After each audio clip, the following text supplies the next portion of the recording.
coming on the Bahari Bay chat room.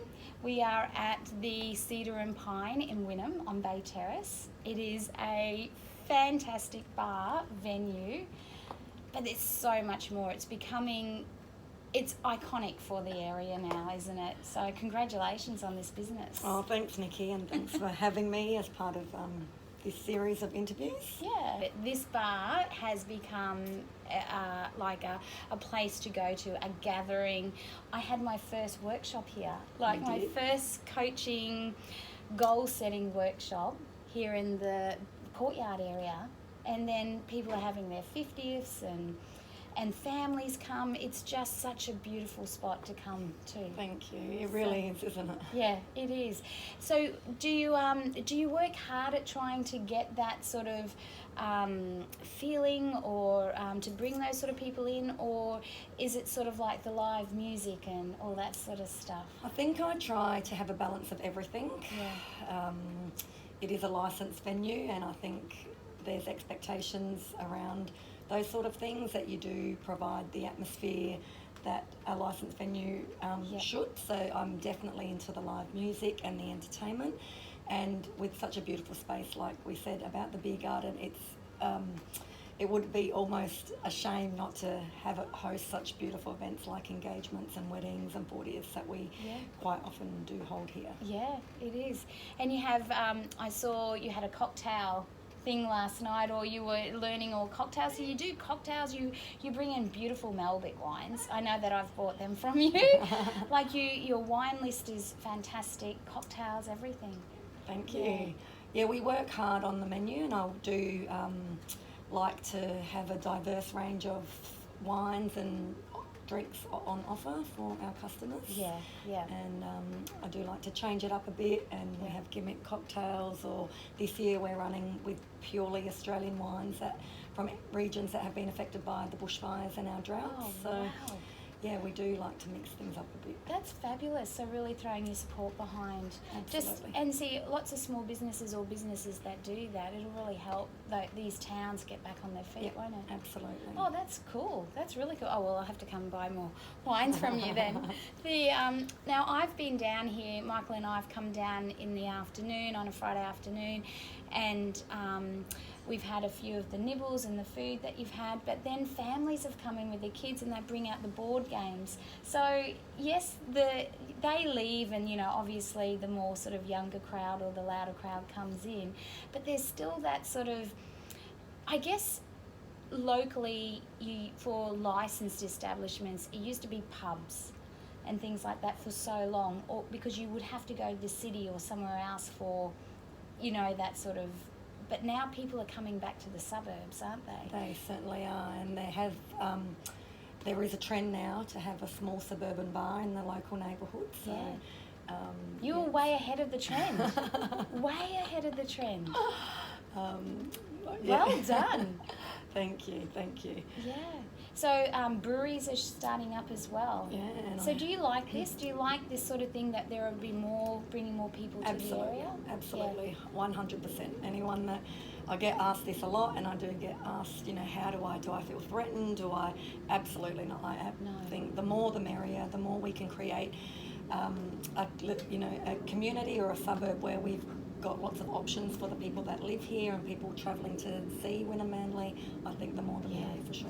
Yeah, absolutely. So what are your opening hours at the moment?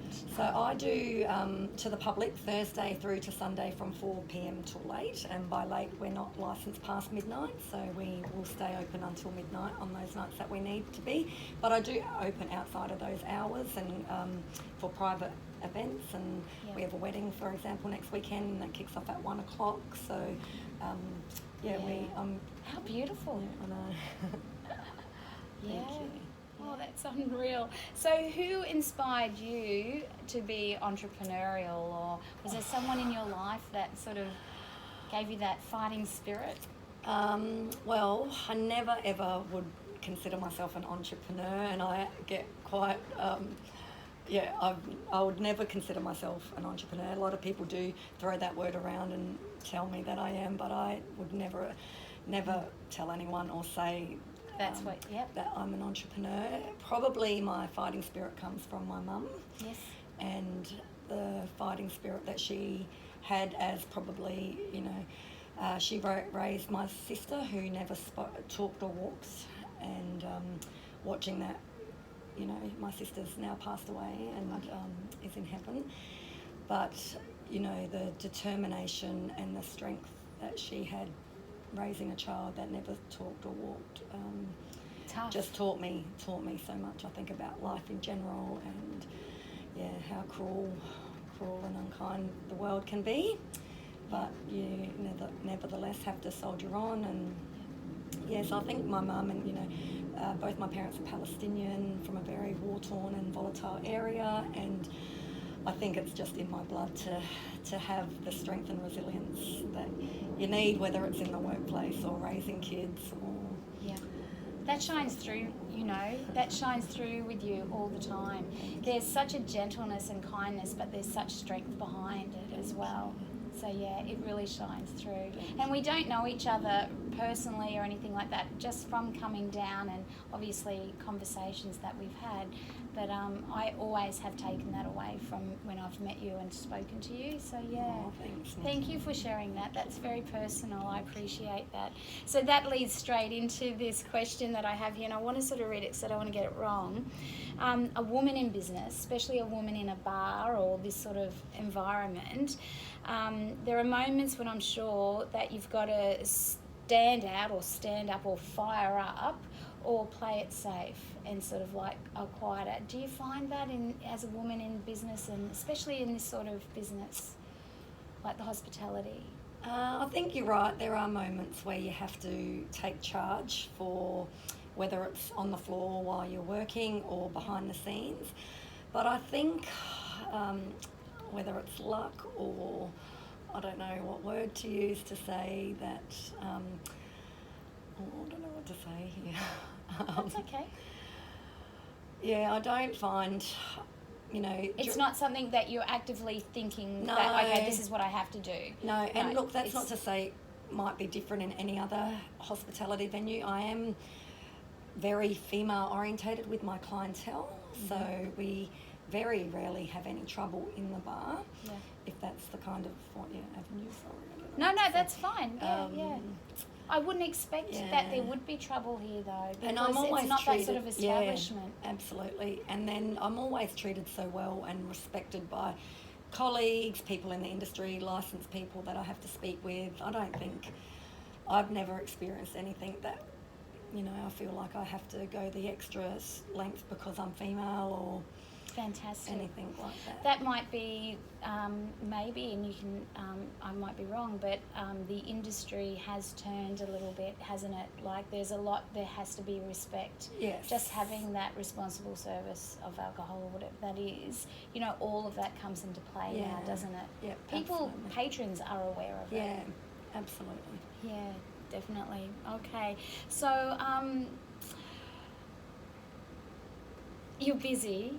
You've got kids. You've got two boys. I have two boys. Two boys. What do you do for yourself? Oh, what do I do for myself? I place an incredible amount of importance on making sure I look after myself physically and mentally.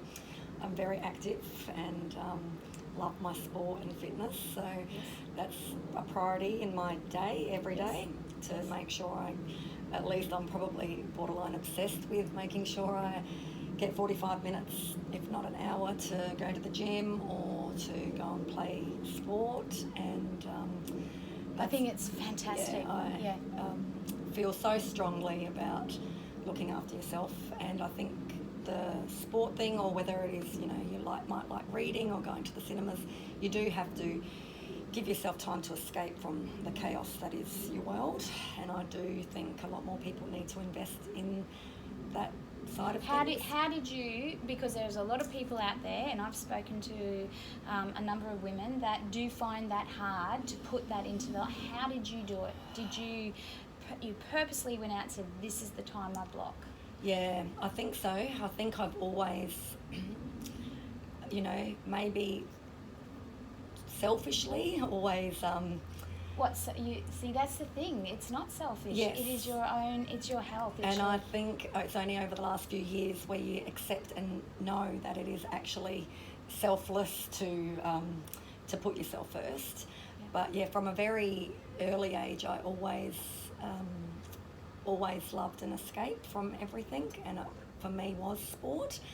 So yeah, the older I got, the more I saw the importance of what that sport Yeah. or activity would bring into my life, whether it was the mental break away from the chaos or the social aspect of catching up with your girlfriends regularly on the court, those sort of things. I think the older you get, the more you actually start thinking, actually, it's not selfish, it's a necessity for my well-being. Yeah. And I think the more you notice that, the more then you are actually actively making sure you meet those commitments, because you almost can't live without it once you realise just how good it is for you to do something for yourself. Yep. So sport is your main... Sport is my main thing. You can always catch me in the gym around the corner doing some burpees, or at the moment I am recovering from an injury, so I'm not on the netball. That's right. court, You had an operation, didn't you? I'm counting down the days to get back into it. The ball, so netball. Netball is my sport of choice. So yeah, counting down the days. So I'm not. And they're going to let you play again? They're not going to stop me, really. Right.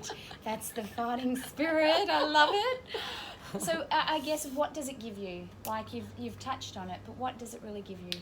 Oh, it gives me my mental and physical strength that I need to survive everything else. Yes. The challenges my kids bring me, the challenges work gives me. I just get this break every day where I can just focus on me, even if I'm not focusing on anything at all. It's just a mental escape from everything, and I just love that. Yeah. Do you do any meditation or anything like that? Because that's big at the moment, isn't it? It is. Do you journal or anything? I'm not big on any of that sort of stuff. I have dabbled, but I love that. I've dabbled in a yoga class or two, and I think those that really know me will appreciate that yoga's just not competitive enough for me. Right, yeah. I have a very competitive But obviously side. you know who you are. Yeah, yeah. I think, you know, when you get... It isn't for everybody. No. But I can absolutely see why meditation and yoga is an essential part of people's lives. I should probably get into a bit more meditation.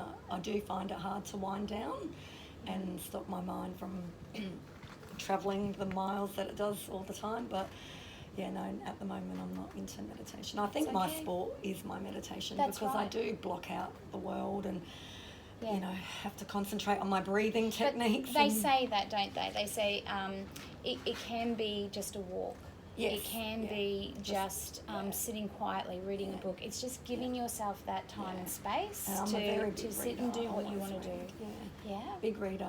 Yeah. What are you reading at the moment? I'm reading a book called, that's a good question, I never take note of the book. It is called Before We Were Yours, non-fiction, and just a good story again to get your brain off. Go. Yep. Go. Into another See, I like sometimes sitting down with, dare I say it, Netflix or something like that, and everyone goes, oh, you're watching this? I'm like, no, it's too heavy, because I'd probably want to keep watching it. I just want to sit down, tune out, and then be able to get up and just leave it, even if I haven't finished the episode. Yeah. It's just that tuning out sort of bit, isn't it? Absolutely. Just Netflix. Where would we be without it? So what else, well, I guess you are totally committed to that, but what are you totally committed to in life? Just being the best person. I know it sounds cliche, but I am committed to showing my kids. I'm just committed. I think I'm no different to anyone else in that respect. I have 2 kids that I try my hardest to raise with the best of my abilities, and of course I want to show them and, you know, give them every opportunity to live a decent, good life, doing things that make them happy, like the old cliches. You hope you're just instilling everything, and the kids, even seeing me work or watching me play sport, can just have those same values, if that's the positive impacts those have. And, you know, they might not grow up wanting to be in hospitality or play the sport, but I think if they can get the positives of, you know, being a good person with good friends and good family and those sort of morals. And you are so humble. You work so hard. You are so involved with so much in the community. Like, I know that you do. Look at your only Australian wines at the moment. You know, your heart is in so many places, and you're so humble about it. I think it's that's beautiful. Thank you. Yeah. So, goodness me. Okay, so how often, and I guess this could be a business thing as well, do you reevaluate your values, or do you sort of sit down and go, okay, is it a 5-year plan, or so your priorities in life or business? Really. Sorry, these are tough. No, yeah. They're getting really tough. questions, Nikki. And I wish I had the answers, but pretty much like yoga, I've dabbled with these plans and vision boards, but I'm a very day-to-day person. Yes. I don't know if that's it a works good for thing. you. It works for me. What works for you? I've never been a 5-year, let's see where I want to be. I've just never have. I don't know if that's something that... No, you're intuitive to what you know and what is good and works for you. So that's it. Yeah, quick on my feet. I like to adapt. I'm a very spontaneous person, that sort of thing. So I think, and that's always worked for as long as I can remember. So I've never... Well, if it works, why change it? Exactly. Fantastic. No, that's it. And that is being intuitive to who you are. Yeah, definitely. So if in 12 months' time you sort of sat back and looked at us today, what would you say? About where you are in business and in life? Well, I really feel like at the moment I'm where I need to be. Yes. I feel like I've been provided with a beautiful opportunity with this bar to do the things that we do. And like you said, helping out the community, or making sure, whether it's making sure someone has the most beautiful 40th birthday possible, or sponsoring the local rugby league club, those sort of things, or netball club. I think I'm where I'm supposed to be, and trying to make it as positive and have a positive impact as I can. Fabulous. In the situation I'm in at the moment. Beautiful. And I don't know how long that will last, or what the next chapter has in store, but I think it's nice to know that I'm where I'm supposed to be. Where you are meant to be. Yeah. Thank you so much. Thanks, I love it. So before we go, because this is really nice, do you know what the name of this one is? It's a Barrister's Block Rosé, which is South Australian, and the lovely winemaker there actually lost her whole vineyard and her cellar door, burnt to the ground. So obviously very proud to be helping her get back on her feet. Oh, it's beautiful. For all those rosé lovers, and it's perfect. How was the storm we had? Came through, and now it's sunny and hot and muggy. So this is a perfect afternoon. Thank you so much. I appreciate Thank you, it. Nikki. Thanks so much. So don't forget to subscribe and give us a thumbs up if you enjoyed the chat room today. I'd love to hear from you, so leave us a message, and the people I interview are quite happy to answer any questions that you have also. Take care, and we'll see you soon.